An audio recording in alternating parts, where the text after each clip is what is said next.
It's like 8 AM and today I think I'm going to actually do something productive. We're going to stay home and try and get all these lawns done.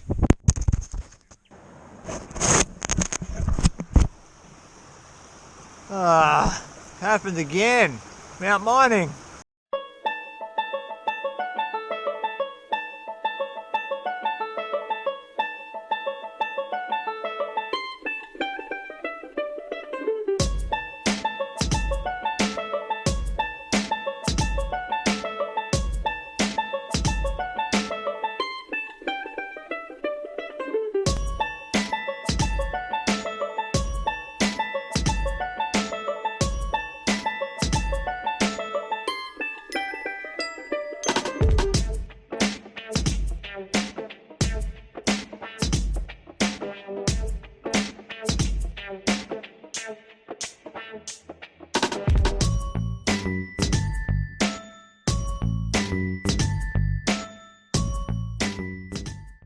G'day guys, Chris here from Vo-Gus Prospecting. Today we're going to be doing crevicing, but we're going to be doing crevicing with a difference. I'll explain that in a second, but first, some stuff.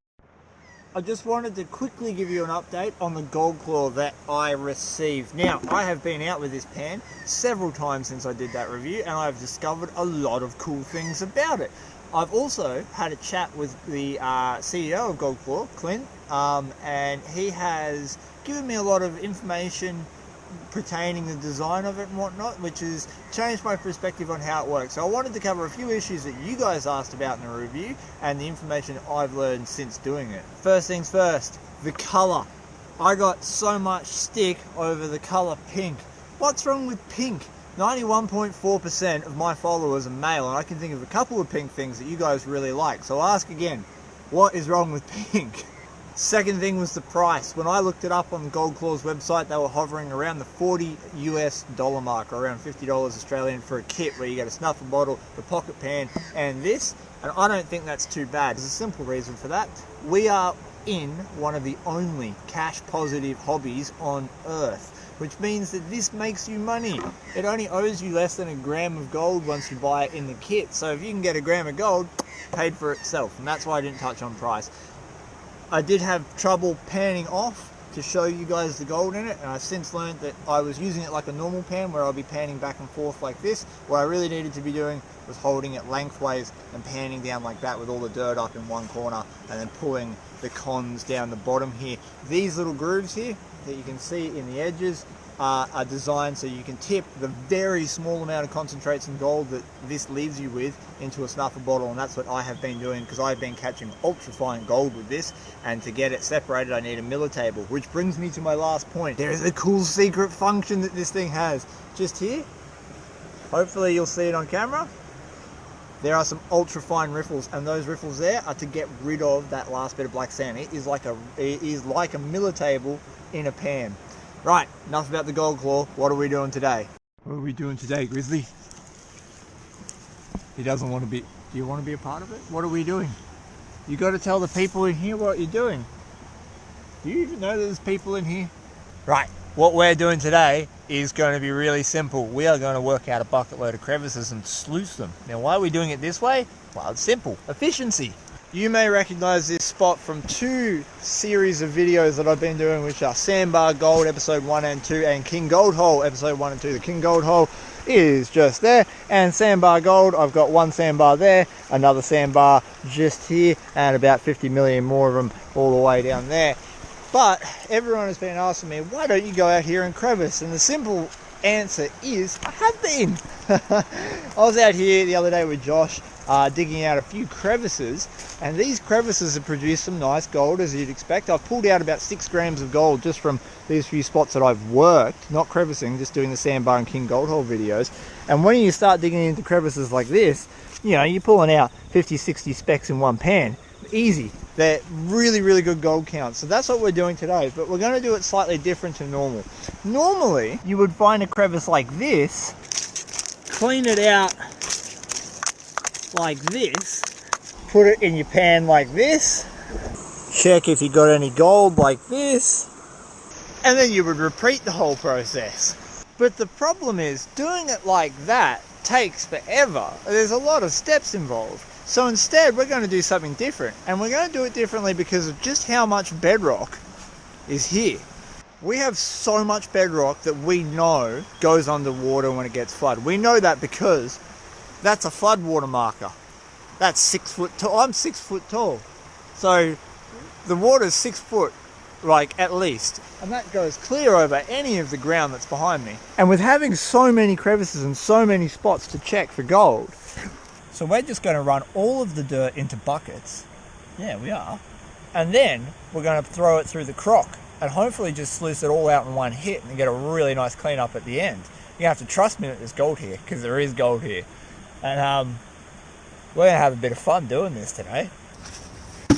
Because if you got buckets, son, because I've got buckets, son, and my buckets have buckets. Crevice time!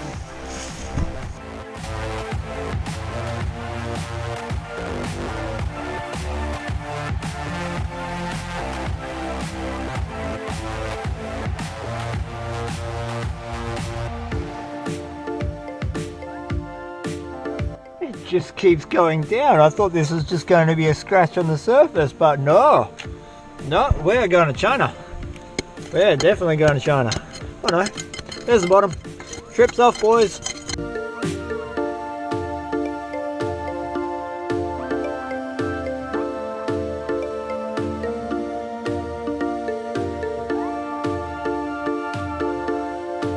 The next part of this video contains some sciencey information, so if you don't want to learn, skip ahead a little bit. Today I'm going to gloss over the tools that you need for crevicing and concentrate more on the crevices, and this part of the video is going to go in hand with a blog I'm writing on my website, so definitely check it out. Part 1's already up dealing with the tools.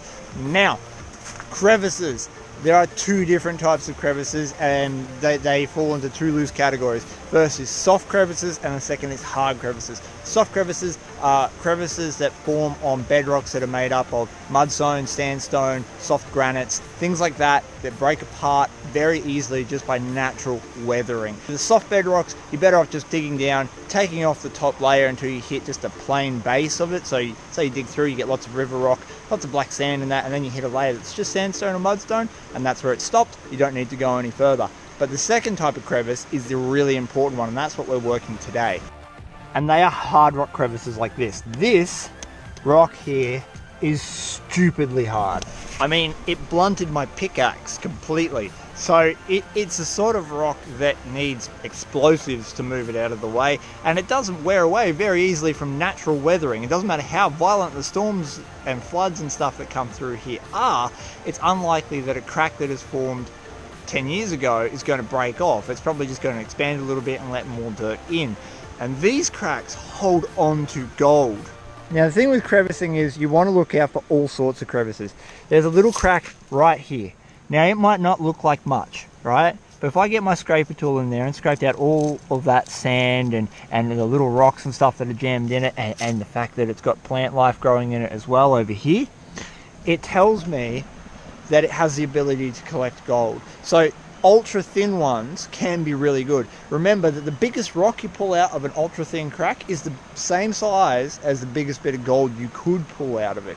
The other one are slightly wider crevices. Now obviously you still need specialized tools to get into something like this, but these sort of crevices are deep and they're hard to get gold out of, and they can collect even more. But the number one thing you want to look for in a crevice like that is hard packed rock. If you get in there and it's all completely loose and easy to get through, it might not be holding on to any rock. It might have, when the water's flowing over, it might have a way that it literally lets it slip back out, and that's why it's loose. It hasn't been packed in there over time, or someone else has worked it recently and it won't have as much gold. Remember, the product of all gold that you work in a good spot, like I have been on the sandbars, isn't a product of one flood. It's a product of many floods over many years.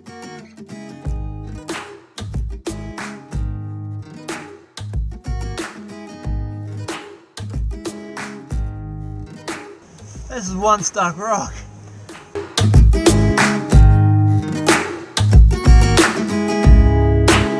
Ah, yes.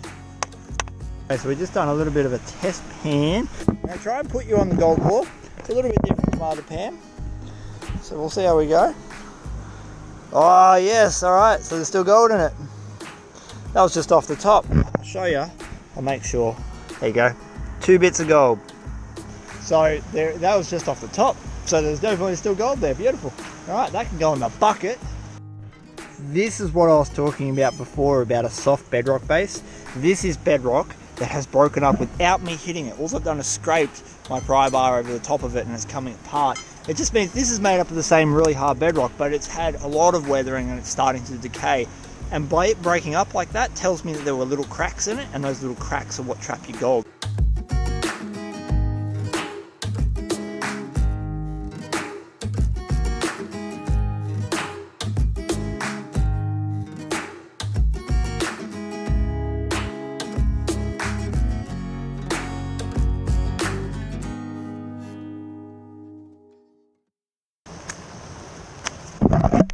That got interesting. Now, while this is still going to be a crevicing story, and we're going to work crevices, I've got to tell you to follow crevices. So I followed it down, I hit that little bit of gravel where those tree roots are, and as it comes around the corner, see all that gravel I've just thrown up? Well, I dug through the overburden because it's so sandy, the gold's going to go to the bottom, and my shovel, I think, just scraped near the bedrock. Just did a quick test pan, and look at the gold. There's one nice bit down the bottom there, and then a whole lot of nano dots at the top and a shotgun pellet. That could be a really good little corner there. So now we've got Josh here. He's working the upper section of this channel where there was a whole heap of very large rocks just packed in just here. We've already found gold over there, and we know the water comes this way. There's probably going to be some kind of graphic showing you where the water's coming from. And it goes up to the height of that rubble in the tree. So it all funnels down here. I found gold there and all the way down here, and then in that black soil down in here I found plenty of gold. But the channel goes this way, and it's really interesting to look at the creek. You can actually see a fan of sand going out there. So we know that in the flood, all the water's coming up here through that channel. It's funneling down this bedrock section and then coming out into the creek just there. I got so much dirt out of that crevice. And you may have noticed that each bucket has water in it, and that's just so that when I put it through the sluice, the crock that I got set up over there, it's not going to float away on us. I'm about to start running the buckets of dirt that I processed this morning. I'm going to let Josh finish his hole up there, and hopefully we'll see some nice gold down there in a second.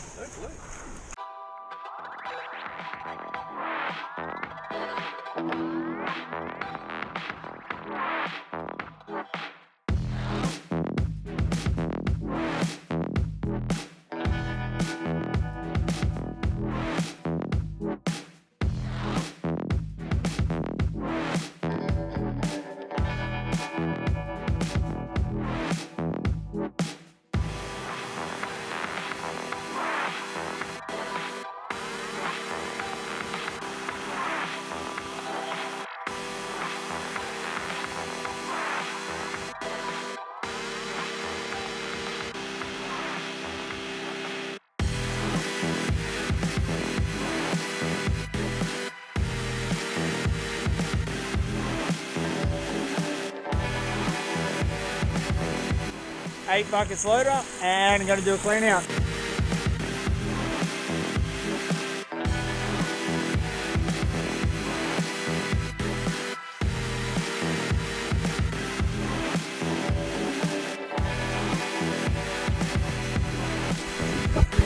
I see a big bit of gold. I see a big bit of gold. Look at that bit of gold just sitting there. I'm not going to do it just yet. We're going to try and be brave. And I've just decided I'm going to do this into a pan. It's not that I don't trust the Goldcore, it's just I don't trust myself. Should be right. Alright. Oh, it's a nugget! It's a nugget! It's a nugget! It's a nugget! We got a nugget! Look at it! Your pan's floating away. Stop your pan. It's a... I just realised I'm going to have to beep out all of that. I'm going to have to beep out so many swear words. That's going to be freaking terrible in editing. Alright. Here, Josh's hand. See ya. He's happy, he's got his nugget for the day. Wow, look at that. And that's why you crevice, ladies and gentlemen, a freaking nugget. We've only just started for the day too, because like Josh's crevice precedes this one, so there's a good chance that there could be even more of these. And I've got another mate who's found another nugget on this creek, so they're here. They're slightly less rare than I thought. Before we go too much further, I just wanted to quickly give you guys the answer to my last riddle. My last riddle's answer, some of you did get it, was a comb. They were made out of bone and metal, and now they're made out of plastic and a whole lot of other things. It has lots of teeth, doesn't bite, and ladies certainly like to use them. I also like it for my beard. Keeps it looking magnificent and beautiful. And yeah, the longer your beard, the more gold you find. Riddle for this video. If you're ready, get your thinking brains on. This is actually a really easy one, so don't stress too hard. You won't need to take notes. There is an ancient invention in some parts of the world that is still used by people today that allow them to see through walls. What am I? Leave your answers in the comments below and I'll let you know next video. I wanted to show you this. This is from yet another one of the sponsors that have jumped on board with my March giveaway. That is Aussie Disposals in Wangaratta. Aussie Disposals is a surplus store, and in Wangaratta I have had the pleasure and luxury of going out with several of their team members who also prospect, and they have donated to us a large turbo pan and something else that I have been raving about now for over a year. I do so much remote hiking and ultralight backpacking, and the thing about that is you want to shave weight everywhere you possibly can. I am lucky enough to live in a part of the world that we have steady streams of water all year round, and I know that you can't drink that water without running the risk of getting sick either from dying or dead animals that are in the systems, helicopter drop 1080 baits, or a whole heap of other toxins that may be present in the water. And for that reason, life straws are very important. Aussie Disposals in Wangaratta have given us a great opportunity to give away one of those systems. So this can fit in your neck or around your neck. You will not have to take water into the bush if you're going somewhere where there is water. I've drunk out of deer and pig wallows of this thing. It is bulletproof. You can definitely rely on a life straw to get you out into the bush, cut down on weight in your backpack, and you'll stay hydrated the whole time. And of course, the beautiful looking turbo pan as well in a nice carry bag. These are going out as a kit in my March fundraiser. There are two things going on in March that you can get involved with. The first will be an online portion of it. That is the main one. It's open to worldwide participants, and there are a whole heap of great prizes that I have been chronicling throughout the month of February, including gold nuggets, sluices, gold pans, sieves, and a whole lot more other stuff besides. All these will be coming up in a special video. On the 1st of March, I'm going to be launching a video chronicling my story around mental illness, and that will hopefully spread the message to as many people as we can by sharing it from this YouTube channel, so other people have a chance of finding help that they need and to get better.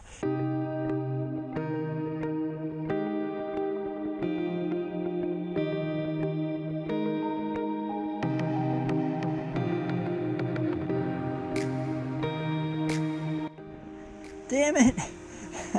Don't you hate it when that happens? Just at the start of some hard packed gravels up there, and some nice ultrafine gold, a couple of shoddy pellets too, so it's there. I'm just finishing up my last bucket for the day. I've decided to pan it out in the Goldcore. Absolutely loving how this works. Just seeing the gold and black sand revealed as you go is so sweet. It is so good. Then we're going to run a little bit of a conclusion. I'm going to catch you up with all the cool stuff that is going on in this channel, and I'm going to get to show you gold and a nugget. Let's get to it.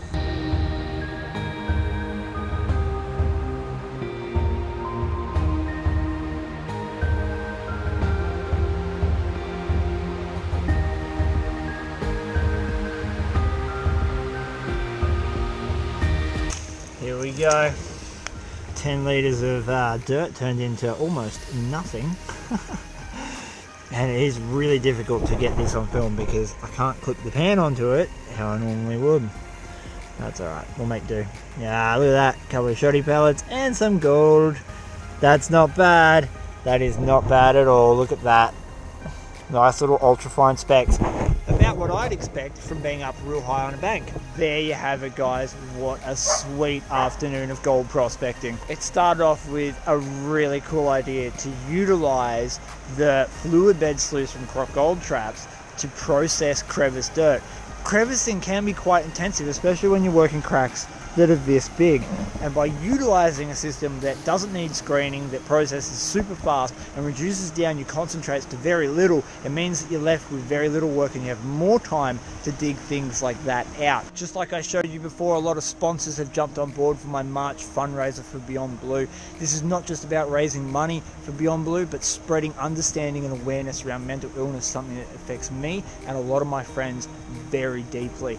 I really hope you will join me in breaking the stigma around mental illness by sharing my video that's going to launch on March 1st and by donating to Beyond Blue, a not-for-profit that is helping people dealing with the worst emotions of anxiety, thoughts of suicide and depression every single day. They are on the front line doing it. If you could help me spread that message, I'd be so appreciative. And that's about it, guys. I've had a great day crevicing. Josh is still going. I'm probably going to scratch out a few more before I head home. Thank you very much for watching. I hope you enjoyed this video. I'm about to show you that gold. As always, I'm out.